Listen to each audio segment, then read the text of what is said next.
अगर आप छोटी मोटी बातों को लेकर नाराज होकर बैठ गए हैं तो प्लीज आज ही अपनी एटीट्यूड को चेंज कीजिए, अपने नजरिए को चेंज कीजिए, अपनी मानसिकता को चेंज कीजिए। आप एक बुद्धिमान आदमी हैं और एक छोटी सी बात को लेकर रिश्तों में दरार डाल रहे हैं, दूरियां बना रहे हैं। अरे जब फटे हुए दूध से रसगुल्ले बन सकते हैं तो टूटे हुए रिश्ते वापस क्यों नहीं जुड़े जा सकते हैं?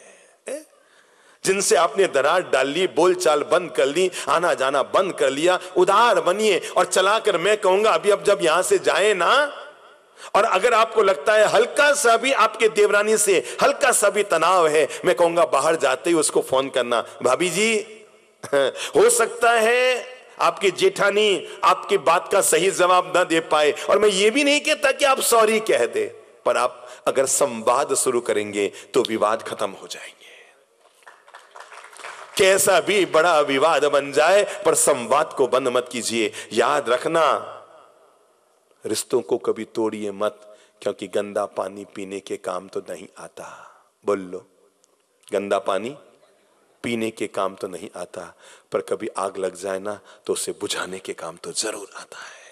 इसलिए जिंदगी में हर रिश्ते को अहमियत दीजिए, हर रिश्ते को जीवन में महत्व दीजिए। रिश्ता मेरा है, मैं इसको बहुत प्रेम मिठास से जीऊंगा। उदार बनिए, एक दूसरे के काम आने की कोशिश कीजिए, एक दूसरे से घुल मिल जीने की कोशिश कीजिए, एक दूसरे के करीब आने की कोशिश कीजिए, क्योंकि यही तो आपके जीवन में मिठास घोलेगी। उदार दिल के मालिक बनिए। ओ ठीक है भैया, तुम आगे बढ़, किसी को आगे बढ़ते हुए देखकर उसके लिए सहयोग कीजिए, उसकी रुकावट मत डालिए। देखिए, एक घर में 4 बहुओं में तनाव हुआ तो उन्होंने क्या सोचा, हम क्या हो जाते हैं, अलग हो जाते हैं। अब अलग हो जाए, किराए पर फ्लैट ले तो 20-20 हजार रुपए किराया लगे, तो क्या किया जाए? चारों ने योजना बना दी, अपने घर में बड़ा हॉल है, हम अपने चारों अलग अलग किचन बनाएंगे, हम अपने चारों अलग अलग हमारे कमरे, तो एक काम करो, लकड़ी का पार्टीशन डाल दो, हमें अलग होना है बस। मैं आज तक समझ नहीं पाया ये भाइयों को अलग होकर मिलता क्या है। आप में कोई समझ आया तो बता दो। आप जब भाई भाई अलग हुए तो आपको कौन सी बड़ी उपलब्धि मिल गई थी कि अलग? हाँ, एक तो मिल गई कि शाम को बीबी मुस्कुराती हुई मिल गई होगी, बस है आज मैं जीत गई है? आज मैं बाजी जीत गई। पर इसके अलावा अगर आपको कुछ मिला हो भाई भाई के अलग होने से, मेरे भाई जिंदगी में ये झूठ कभी मत कहा करो कि मकान छोटा हो गया इसलिए हम अलग हो गए। मैं एक घर में था, उनके सुपुत्र और बहू अलग हो गए या दूर चले गए, तो बताया गया कि साहब मकान से स्कूल बच्चों की बहुत दूर है इसलिए हम अलग हो गए, तो स्कूल के पास में घर ले लिया। मुझे लगा कि लोग कितने नए नए तरीके निकालते हैं बहाने बताने के कि सब स्कूल बच्चों का पास में उधर से पड़ता है इसलिए हम वहां पर हमने घर ले लिया। मम्मी पापा से जुदा हो गए। अरे घर के बाहर 4-4 गाड़ियां खड़ी थी, जुदा होने की कहां जरूरत थी? स्कूल भी बदल सकते थे और गाड़ियों से बच्चों को स्कूल भी भेज सकते थे। जब भी 2 भाई कहते ना साहब मकान छोटा हुआ इसलिए हम अलग हो गए, समझ लेना ये सफेद झूठ बोल रहा है। मकान छोटा होने पर भाई अलग नहीं होते, मन छोटा होता है तब भाई अलग होते हैं। इसलिए प्लीज अपने मन को छोटा मत कीजिए। अरे जरूरत पड़ने पर मकान को बड़ा कीजिएगा, मन को छोटा मत कीजिएगा। रावण जब मर रहा था ना, तो मरते मरते रावण ने राम से एक लाइन कही थी, और वो मैं पंक्ति आपको जरूर देना चाहूंगा ताकि जिंदगी में कभी भी भाई से भाई को जुदा होने का वक्त आ जाए। क्यों हो जाता है ऐसा? आपके घर में आपकी पत्नी है, उसके घर में उसकी पत्नी है, और उसके घर में उसकी पत्नी है। आप क्या ये साबित कर रहे हैं कि पत्नी आपकी है और भाई पराया है?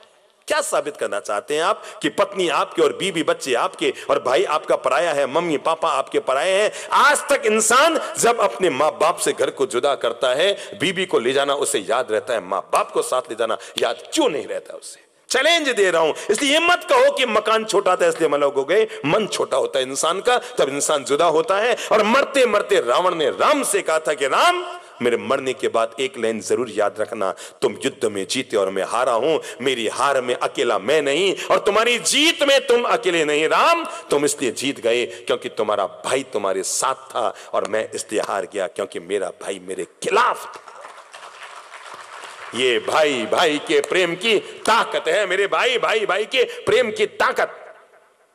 इसलिए उदार रहो हमेशा जिंदगी में, कभी भी संकुचित बुद्धि अपने मन में मत लाओ कि ये मेरा, ये पराया, ये मेरा, ये पराया। ना बाबा ना। अब वो लकड़ी का पार्टीशन डल गया, एक कमरा ये, एक कमरा वो, एक कमरा ये और एक कमरा ये, कुल कितने हुए?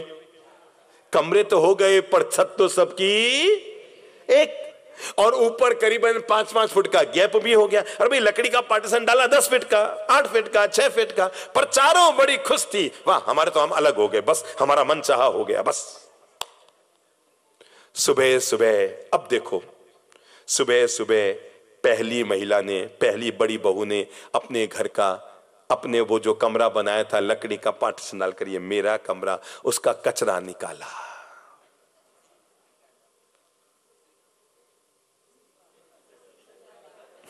आप लोगों का अनुभव है, बोलो। मैं तो सुनी सुनाई बातें बोलता हूं भाई, आप लोग तो रोज करते हो ये सब काम। कचरा निकाला, ओम ओम स्वाहा, किसके घर में? बिल्कुल पड़ोस में जो उसकी देरानी थी, उसके चुपके से, वो तो सोई थी, उसने चुपके से वो कचरा गिरा दिया।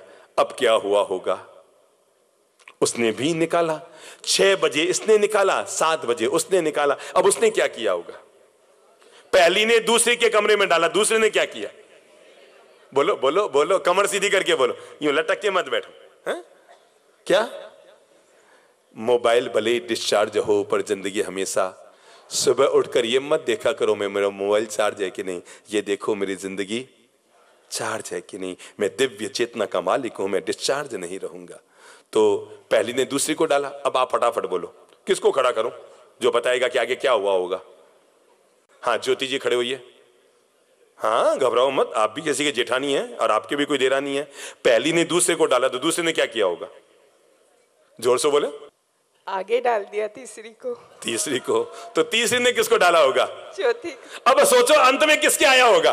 पहली वाली। या बस यहीं से जीवन का पाठ समझ लो। अगर पहली ने दूसरे को न डाला होता, दूसरे ने तीसरे को न डाला होता, तीसरे ने चौथी को न डाला होता, तो चारों घरों का कचरा एक घर में पहले में न आया होता। ये जीवन की कहानी है। अगर तुम दूसरों पर कचरे डालते हो तो उतना नहीं आता। चलो कमर सीधी करो, हाथ लो यूं अपने हाथ में, मैं कुछ दे रहा हूं आपके हाथ में, बढ़िया वाली चीज दे रहा हूं। खोलो अपने हाथ, अंजलि बनाओ, जीवन का पाठ दे रहा हूं। चलो मैं सबकी हथेली में 100-100 ग्राम गुलाब जल डाल रहा हूं। कितना? 100-100 ग्राम। नीचे गिराना मत, थोड़ा बराबर यूं। मैंने गुलाब जल डाला है। अब कुछ मत करो, ये जो मैंने हथेली में गुलाब जल डाला है ना, इसको आसमान में उछालो जोर से। या!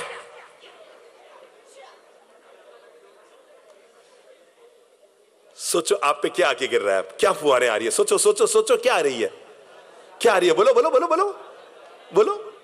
गुलाब जल आ रहा है ना, गुलाब जल आ रहा है ना। अब मैं दोबारा आप पे एक पाठ पढ़ा रहा हूं, वापस करो, पूरी खोलो, पूरा यूं मजबूती से, गिर नहीं जाए नीचे।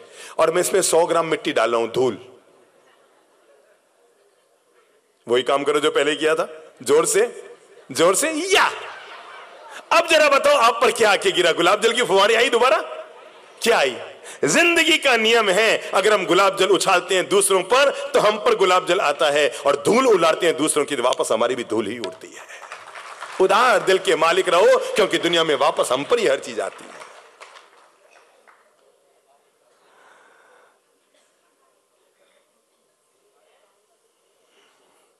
पारस जी अरिया खड़े होइए। खड़े हो, बड़े अच्छे मोटिवेशनल स्पीकर हैं देश के। ताली बजाओ, अभिनंदन करो। हमारे करीबी भगत हैं, पर पूरे देश में इनका नाम चलता है, बड़े मोटिवेशनल ये भाषण दिया करते हैं। चलिए ऊपर आ जाओ तो। हाँ दिलीप, आप लोग पीछे क्यों बैठे? रोहित जी मुनोत इधर आओ, अंदर क्यों बैठे? दिलीप जी सावलानी इधर आओ। ये आयोजक लोग अंदर क्यों बैठे? आप लोग इतनी शर्म क्यों खाते हो?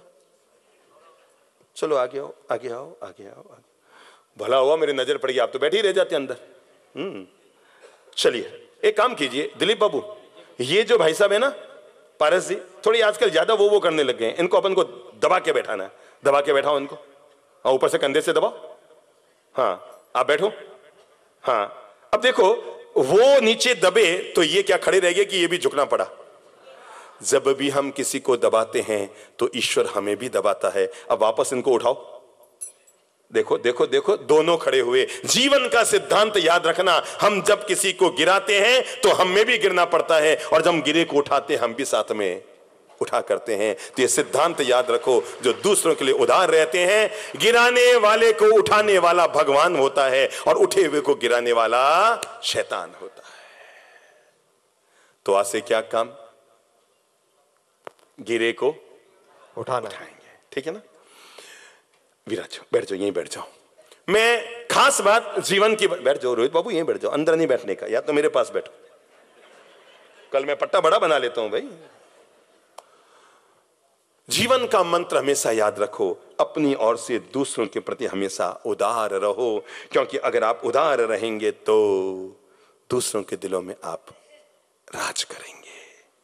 तीसरा मंत्र जीवन का दे रहा हूं, और वो है, अगर आप जीवन को स्वर्ग बनाना चाहते हैं, अपनी झोली में मंत्र डाल लो, और वो है संतुष्ट रहने की आदत डालिए। कौन सी आदत? ठीक है, एक 40 साल का युवक भागम भाग मचा रहा है, रुपये के पीछे दौड़ रहा है, ये सब कर रहा है, कोई दिक्कत नहीं। अब आप 75 साल के हो गए हो, हैं? मुक्ति की बातें करने की योजना आने लग गई है, और आप अभी भी धन धन धन धन धन धन। क्या गजब है, आदमी जब तक न हो जाए निधन तब तक करता रहता है धन धन धन धन धन धन धन धन धन धन, जब तक न हो जाए निधन। और ये पैसा बड़ा गजब का है, किसी के पास कुछ रहता नहीं है, आगे आगे आगे आगे। वो क्या हुआ, एक अमीर आदमी, बड़ा अमीर आदमी था, मर गया। मरने से पहले, जवानी में मर गया, और मरने से पहले अपनी बीबी के नाम पर 450 करोड़ की संपत्ति छोड़ गया। कितनी? 450 करोड़ की संपत्ति छोड़ गया।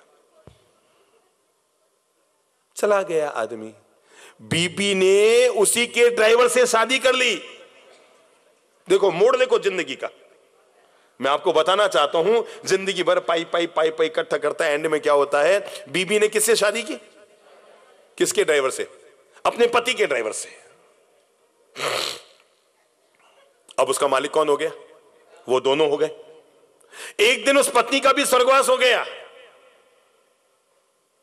आदमी मरा, 450 करोड़ बीबी के नाम छोड़ के गया, बीबी ने उसी के ड्राइवर से शादी कर ली, और एक दिन बीबी भी मर गई। एक दिन वो ड्राइवर अपने सेठ की ऑफिस में बैठा था, यूं अंगुली डालकर, सामने सेठ की बड़ी तस्वीर लगी थी। वारे वाह सेठ, क्या गजब निकला। मैं सोचता था कि मैं जिंदगी भर तेरे लिए मेहनत कर रहा हूं, आज पता लगा तू तो खुद मेरे लिए मेहनत कर रहा था। ये खेल है। मैं सोचता था किसके लिए? किसके लिए? तेरे लिए मेहनत कर रहा हूं, आज पता लगा कि तू खुद ही। तो तीसरा मंत्र जीवन में जोड़ लो, ईश्वर ने किसी भी रूप में आपको कम या कमजोर नहीं बनाया है। ये दिमाग में मंत्र जेहन में जोड़ लो, संतुष्ट रहना सीखो। जो है, बोल लो एक बार, जो है, क्या करो उसका आनंद लेना सीख लो। जो है, अगर उसका आनंद लेना इंसान सीख जाए तो इंसान की जिंदगी बहुत मीठी मधुर बन जाए। जो है उसका आनंद भगवान ने खूब दिया है। माना कि तुम जिनके यहाँ जॉब करते हो वो महीने के 75 लाख कमाते हैं और आप महीने के केवल 75,000 कमाते हैं, नो प्रॉब्लम। आप 75,000 में भी उससे ज्यादा खुशियां पा सकते हैं जो 75 लाख में पाया करते हैं, क्योंकि खुशियां किसी के बाप की नहीं होती, अपने आप की होती है। तय आप करो कि कितने खुश रहोगे। अरे वे लोग भी यूं रह सकते हैं और आप भी यूं जी सकते हैं, मुस्कुरा कर जी सकते हैं। जो है उसका आनंद लो, संतुष्ट रहना सीखो। कम में काम चलाने की आदत डालो। लिखो ये मंत्र काम कागज में, कम में काम चलाने की आदत डालो। फिर से बोल लो, कम में। ये इतना बढ़िया सिद्धांत है जो एक सिद्धांत पूरी धरती पर अपरिग्रह को स्थापित कर सकता है, और वो एक छोटा सा सिद्धांत है, कम में काम चलाने की आदत डालो। बोला मुंह से वापस, कम में काम चलाने की आदत डालो। जैसे आज घर पे जाना और जाकर देख लेना आपके पास कितनी साड़ियां हैं। ज्योति भाई से महालक्ष्मी खड़े हो, कितनी साड़ियां हैं आपके पास? ईमानदारी से 150।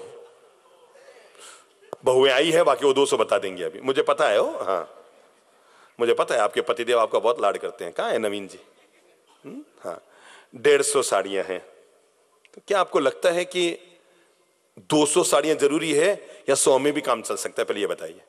और मैं 75 कहूं तो चल सकता है। ऐसे शर्म से मत बोलो, ईमानदारी से बोलो। पहले अपना आत्मविश्वास जगाओ। चल सकता है। अभी आपके पास 150 साड़ियां हैं, 125 में चल सकता है तो 25 निकाल दूं? बिल्कुल ठीक है। और 100 में? चल सकता चलो आज एक काम करना, घर जाकर आपको धर्म में खर्चा करने की इच्छा होती है ना, आपके पतिदेव रोज मुझे कहते रहते हैं बाप जी कोई काम बताओ, आज मैं काम बताता हूं। जी। मैं हर महिला को कहता हूं बहनों, हर सप्ताह में एक नई साड़ी जरूर खरीदा करो, ठीक है ना? जरूर लगाओ भाई चूना, इसके लिए तो आई हो आप है? पर जब भी नई साड़ी खरीदो उससे पहले एक अपनी पुरानी साड़ी दान जरूर कर दिया करो, ताकि इस धरती पर अपरिग्रह का वातावरण भी रहे और मानवता का कल्याण भी होता रहे। तो आज क्या मन बना रहे हैं? जी 5 साड़ी दान कर दूंगी जाके। कितनी? 5। चलो कुछ तो सुधरी, मतलब 145 तो रखूंगी, अगली बार आएंगे तो फिर 5 करूंगे ना, हम वापस आएंगे। नहीं हम वापस आएंगे नहीं? बिल्कुल हम आए वापस जी। फिर 5 करनी पड़ेगी। जी बिल्कुल करेंगे क्या? दान साड़ी। हाँ मुझे पता है तब तक 15 नहीं खरीद लोगे, मैं जानता नहीं होंगे आपको। हाँ? शब्द बोल लो, कम में काम चलाने की आदत डाल लो। क्या है? कम में काम चलाने की आदत डाल लो। चलो माइक इधर दो तो चंद्रप्रभा माता जी को, हाँ और आगे दो और आगे दो और आगे बढ़ाओ, अब अपने आगे बढ़ा दो। हाँ आगे, यही माता जी बैठे हैं। माता जी आपके पास कितनी साड़ियां होगी? ऐसा नहीं, 20 साल में तो कोई साड़ी खरीदी नहीं बस। 20 साल में कोई साड़ी खरीदी नहीं? अच्छा तो भी अभी कितनी होगी? कुछ सब आएगी ये इन लोगों की साड़ियाँ में। साड़ियाँ खरीदती नहीं हो। खरीदी नहीं है पर कितनी होगी? 10 20 होगी, हमारा 50-60 तो पड़ी होगी। 50-60 साड़ियां होगी। पर अपना 25 में भी तो काम चल सकता है ना? 10 में भी चल जाता है? 10 में ही चल जाता। 10 में चल सकता है ना? बस आज ही घर जाके काम करना अपनी, अगर 50 में से 10 में काम चल सकता है तो क्या करना? यानी मैं तो इंदौर रह रही हूँ। निकाल करके मैं सच कहता हूं, अगर आप ये एक आदत डाल लेंगे, दुनिया में मरते समय हाय हाय हाय हाय हाय हाय वही किया करता है जो जीवन में उदार नहीं होता है, और जो अपने परिग्रह को अपने हाथ से हल्का कर देता है वो मरते समय इतना हल्का हल्का होता है कि इसके लिए रो कोई है ही नहीं रोने के लिए। अपन तो मस्ती से जाएंगे, हंसा आराम से निकलेगा, खूब प्रसन्नता से जाएगा, मुस्कुराता हुआ जाएगा। दुनिया में वे लोग मरते समय रोया करते हैं, नंबर 1 जिन्होंने जीवन में शुभ कर्म नहीं किया, क्योंकि उनको पता है मरते ही नरक में जाना है, इसलिए वो घबराते हैं। और अगर पहले से पता है मरते ही मुझे तो इंद्रलोक में जाना है, स्वर्ग में जाना है और इंद्र बनना है, तो कौन आदमी मरने से डरेगा? अरे वहां तो 64 इंद्राणियां मिलने वाली है, कौन डरेगा? और या फिर कौन डरता है? जिसने बहुत इकट्ठा कर रखा है, हाय मेरा क्या, मेरा सोना, मेरी जमीन, मेरी जायदाद, मैं करता आदमी रह जाता है। अनिल मेहता खड़े हो, कितनी ड्रेस है आपके पास? 51 है। तो जो बात मैंने इन बहनों से कही वो आपके दिमाग में क्या आ रही है? पुरानी दे दो पाछी, नई बनाओ बित्ती पुरानी दे दो। अच्छा देवो जना 50 है, नहीं दे तो 500 जानते अभी तक। हाँ। कम में काम चलाने की आदत डालो। समझ गए? शब्द बोलो, कम में काम चलाने की आदत डाल। एक नया नियम बना लो ना, हमेशा श्वेत वस्त्र पहनेंगे बस, चोला पैजामा पहनेंगे बस, तो इसमें बड़े आराम से काम चल जाएगा। अब कितने चोले पैजामे इकट्ठे करोगे? 10 कर लो, 15 कर लो, 20 कर लो। आदमी का क्या है, रंग का भी आकर्षण होता है। आजकल ये एक नई परंपरा चल गई है, मतलब मैचिंग, कलर मैचिंग। बेचारा पति फंसता है, नहीं आप ये वाला शर्ट नहीं वो वाला पहनो, मेरे साड़ी से मैचिंग करने वाला। मतलब मैचिंग की ऐसी आदत पड़ गई है, इसके चक्कर में कई चीजें घर में फोगड़ की इकट्ठी की जा रही है। अगर आप मेरे मंत्र पे विश्वास रखते हैं, आप 6 महीने इसका प्रयोग करके देख लें, और 6 महीने के बाद आपके अंतर्मन को बहुत ज्यादा सुकून और आनंद भरा पल न मिले, और वह है आज से मैं कम में काम चलाने की, बोल लो कम में काम चलाने की, बोल लो कम में काम चलाने की। बहनों आज घर जाना और घर जाकर घर की छत पर, घर की खिड़कियों में, घर के आड़ों में देख लेना फालतू के डिब्बे, बेवजह के डिब्बे, आपने खाली हुआ बाहर नहीं निकाला, छत पे डाल दो। जिन जिन लोगों को लगता है उनके घर का वास्तुशास्त्र प्रभावित है, मैं उनको मंत्र दे रहा हूं, घर के वास्तुशास्त्र को, घर के वास्तु व्यवस्था को ठीक करने के लिए पहली आदत डालो, घर में कचरा रखना बंद करो। फालतू के डिब्बे, बेवजह हम डिब्बे इकट्ठे कर रहे हैं, भरा हुआ है, ले जाके छत पे डाल दे, ये भी छत पे डाल दे। अरे छत तो ब्रह्म केंद्र है, छत तो सहस्रार है मकान का, वो तो सबसे ज्यादा साफ सुथरा रहना चाहिए। और हम हैं, चक्का टूट गया ऊपर डाल दे, ये टूट गया ऊपर डाल दे, डिब्बा फूट गया ऊपर डाल दे। कहां डाल दे?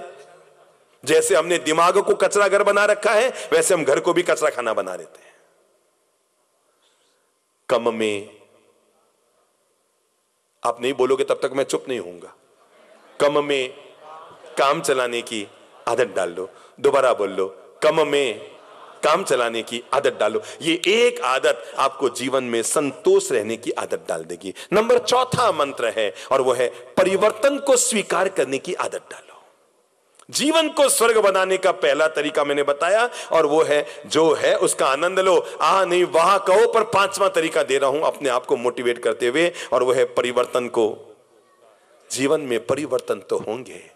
ये गोरा गट चेहरा कभी न कभी झुर्रियां पड़ेगी। ये युवा व्यक्ति कभी न कभी बूढ़ा होगा। कल तक जो आपसे मीठे मीठे बोल रहे थे, समय बदलेगा। आज उनके पास तुमसे बात करने को समय नहीं रहेगी। परिवर्तन की आदत डालो। अरे सगाई के बाद और शादी से पहले जो 4-4 घंटा तुझसे फोन पे बात करते थे, आज वो तुम्हारा फोन आते ही यूं नहीं करते। क्या करते?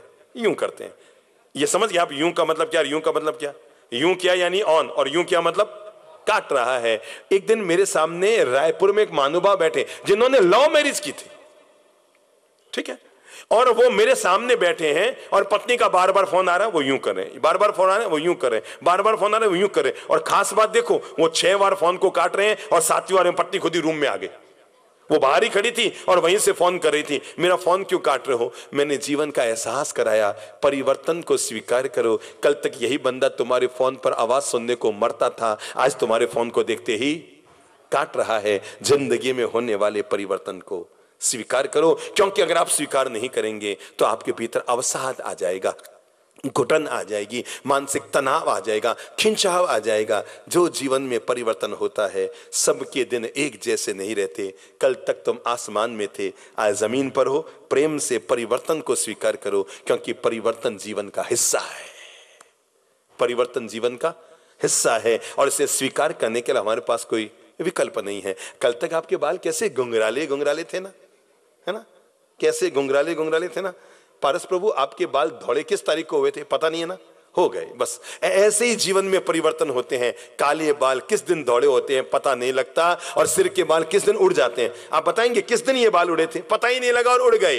ये जीवन के परिवर्तन है, और जो व्यक्ति परिवर्तन के लिए अपने आप को तैयार रखता है, वो जीवन में कभी दुखी नहीं होता, नहीं होता, नहीं होता, नहीं होता। और अंतिम मंत्र आज का देकर आपको रवाना कर रहा हूं।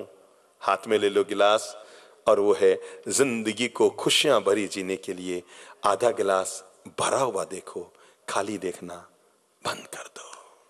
ये आज का अंतिम मंत्र है। जिंदगी की आधा गिलास ले लो। एक और हाथ में ले लो गिलास, हाथ में ले लो गिलास, हाथ में ले लो, पूरा हाथ में ले लो गिलास। जिंदगी की गिलास को आधा, बोलो बोलो बोलो बोलो बोलो बोलो बोलो, क्या देखो? भरा हुआ देखो। जो व्यक्ति अपनी जीवन की गिलास को हमेशा आधा भरा हुआ देखता है, वो अभाव में भी समभाव से जीने की आदत डाल लेता है। अभाव में भी समभाव से जीने की आदत डाल लेता है। परिवर्तन होगा। मैं एक शहर में था, हम हर बार जब जाते थे तो एक बहन वहां मिलने दर्शन करने के लिए आया करती थी, लेकिन इस बार हम गए तो वो बहन जी आए नहीं। तो मैंने किसी को कहलाया, मैंने कहा भाई वो परिवार और वो बहन जी नहीं आए, हर बार तो आते हैं। वो बहन जी सांझ पड़े हमारे पास आई और आकर कहा, गुरुदेव मैंने घर से बाहर निकलना बंद कर दिया। मैंने कहा क्यों, क्या हुआ? क्या नहीं नहीं बस गुरुदेव मैंने बंद कर दिया, मैं कहीं मैं ब्याह शादी आना जाना सब मैंने बंद कर दिया। अब उसने राज खोला, मैं आपको बता रहा हूं, और उसने राज ये खोला, उनके यहां पर एक छोटा सा लगभग अठन्नी जितना, वो कभी कभी किसी को हो जाता ना सफेद निशान, ऐसे ऐसे चमड़ी में हो जाता ना सफेद दाग, क्या कहते हैं उसको, मैं समझता नहीं हूं, व्हाइट ऐसे हो जाता ना सफेद, तो उसके इस जगह यहां पर सीधे भाग में हो गया था, व्हाइट निशान यहां लग गया था। कहने लगी बस पता नहीं ये जब से हुआ है मैं मानसिक रूप से बहुत परेशान हो गई हूं, मुझे लगता है मैं जहां जाऊं हर आदमी मुझे नहीं देखता, इसी को देखता है, और वो बार बार बार बार मेरे दिमाग में मुझे टेंशन देता है, मैं बहुत ज्यादा तनाव में आ जाती हूं, इसलिए मैंने बाहर जाना ही बंद कर दिया, अपने घर में रहती हूं। मैंने मंदिर जाना बंद कर दिया। हम जहां रुके थे उस उपाश्रय के बिल्कुल एक दीवार मंदिर था। मैंने बहन जी से कहा, बहना आप पर्स लाए हो? हाँ हाँ गुरुदेव। मैंने कहा पर्स में 100 का नोट है? हाँ गुरुदेव। 500 का भी है? बोलो ना। मैंने कहा निकालो नोट, बगल में मंदिर है, जाकर भगवान के गुल्लक में 100 रुपया चढ़ा के आओ और कहो भगवान तेरी बड़ी मेहरबानी की, तूने यहाँ दाग लगा दिया। बस का मतलब, मैंने कहा जिंदगी में ईश्वर की कितनी बड़ी कृपा रही। अरे उसने चेहरे पर दाग लगाया, चरित्र को बचाए रख दिया। सोचो अगर यही दाग चरित्र पे लग गया होता तो कितने लोग अभी तक जेल की हवाएं खा रहे हैं और तुम्हारा जीवन में क्या हुआ होता। इसलिए जीवन में हर हालत में ये मंत्र बना लो अपने आप के लिए। क्या मंत्र? बोलो बोलो बोलो बोलो। आधा गिलास बोलो, आधा गिलास बोलो, आधा गिलास। बस दुनिया की सबसे अच्छी जो महिला थी ईश्वर ने पत्नी के रूप में आपको दी है। दुनिया का सबसे अच्छा जो पुरुष था ईश्वर ने पति के रूप में आपको दिया है। प्लीज आधा गिलास भरा हुआ देखो तो आपको पता लगेगा कि आपकी पत्नी में कितने अच्छे गुण हैं। ठीक है ना? प्लीज क्या देखो? आधा गिलास। क्या देखो? आधा गिलास भरा हुआ देखो तो आपको पता लगेगा कि आपकी धर्म पत्नी में कितने अच्छे गुण हैं। आप हमेशा खाली खाली खाली। रोहित जी खड़े होइए, आगे आइए। जरा बताएंगे महीने में कितने दिन ऐसे आते हैं जब आपकी धर्मपत्नी आपका कहना नहीं मान पाती? आगे आओ, आगे आओ।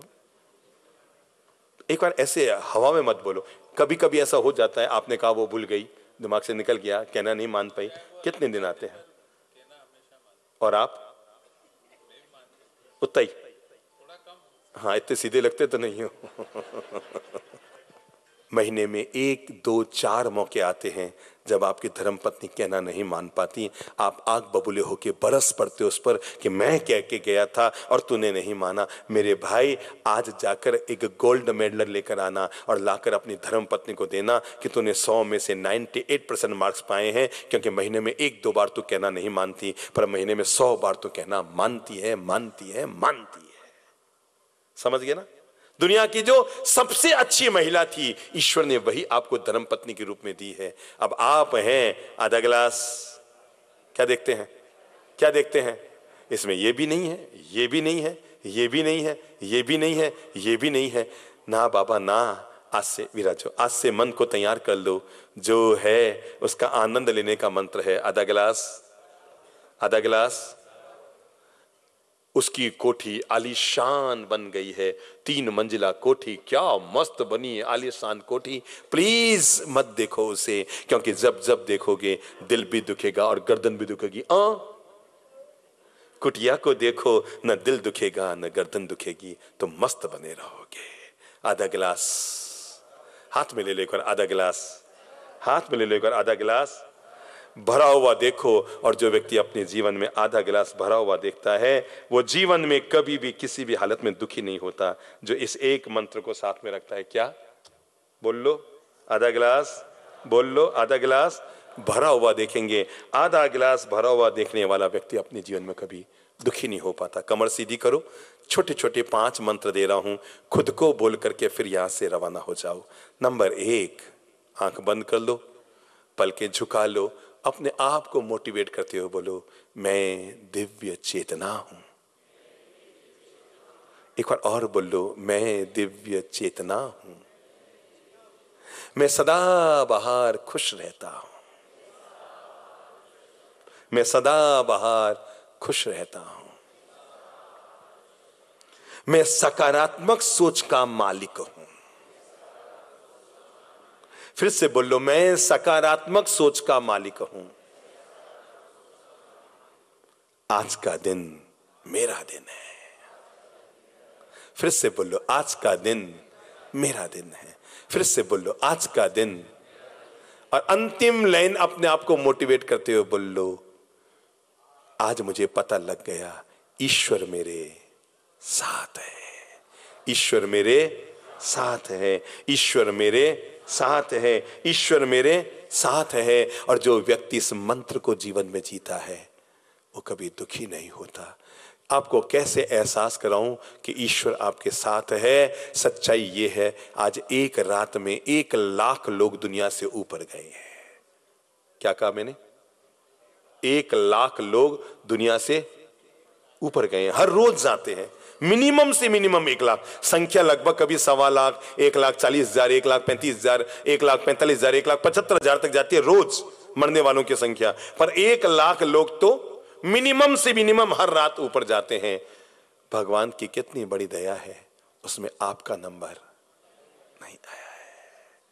तो खोलो अपने हाथ, बजाओ ताली कि वारे वाह ऊपर वाले, रोज ऊपर लोग जाते हैं पर मेरा नंबर नहीं आया है। रोज एक काम किया करो, आपके यहाँ अखबार आता है ना, उसमें उठावने की खबर भी आती है। नहीं, यहाँ उठावने के विज्ञापन आते हैं कि नहीं? इधर में, इंदौर में आते हैं ना। लोग उठते तो होंगे तो उनके उठावने होते होंगे। आपको पता है लोग उठावने में क्यों जाते हैं? कौन बताएगा? आप लोग किसी के उठावने में क्यों जाते हैं? मैं बताऊं? ताकि जब आपका उठावना तो लोग इकट्ठे हो सके, बाकी कौन जाए, ठीक है ना। तो जब उठावने का फोटो आए ना, आज से रोज ये काम किया करो, आते ही अखबार पहले उसको खोला करो। कौन सा पेज में आते उठावना? 5वें पेज, 6ठे पेज में आते ना।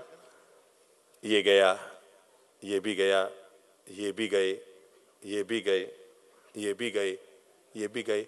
अरे सुनो, ये इतने गए पर मेरा नंबर नहीं आया। बस ये साबित कर रहा है कि ईश्वर आपके साथ है। और जब पता है ईश्वर मेरे साथ है तो कौन चिंता करे कि कौन मेरे खिलाफ है। आज के लिए इतना ही। एक सेकंड बैठ जाइए भाई साहब, एक सेकंड। खास अनुरोध कर रहा हूं, आध्यात्मिक प्रवचन समिति ने जितनों लोगों तक सूचना पहुंचा सकते थे सबको सूचना भिजवाई, और आप लोग इतनी बड़ी संख्या में पहले दिन सत्संग का आनंद लेने के लिए आए। 2 दिन की और प्रवचनमाला है, कल और परसों। परसों तो 1 जनवरी की बड़ी महामांगलिक भी होगी, जन्मदिन का समारोह होगा, और 1.25 घंटे का दिव्य प्रवचन तो होगा ही होगा। पर कल जो एक खास विषय में रख रहा हूं, और वो है अपने घर को कैसे स्वर्ग बनाए। अभी था आज जिंदगी को कैसे स्वर्ग बनाए, पर टूटते हुए रिश्तों में मिठास घोलकर अपने घर को कैसे स्वर्ग बनाए। समझ रहे हैं आप बात? मोल लो मुंह से, अपने घर को कैसे स्वर्ग बनाए। आप एक काम करना, इंदौर के आजू बाजू 50 किलोमीटर में भी आपका कोई एक परिचित व्यक्ति रहता हो, काका मामा भाई भांजा भतीजा जो भी रहते हैं आपके परिचित, आप उनको फोन करके निमंत्रण देना, भैया मेरे कहने पर कल एक दिन आ जाना। जब वो सुनकर जाएगा ना तो आपको 10 फोन करेगा, भैया मेरी तो आत्मा बदल गई। और कल का खास विषय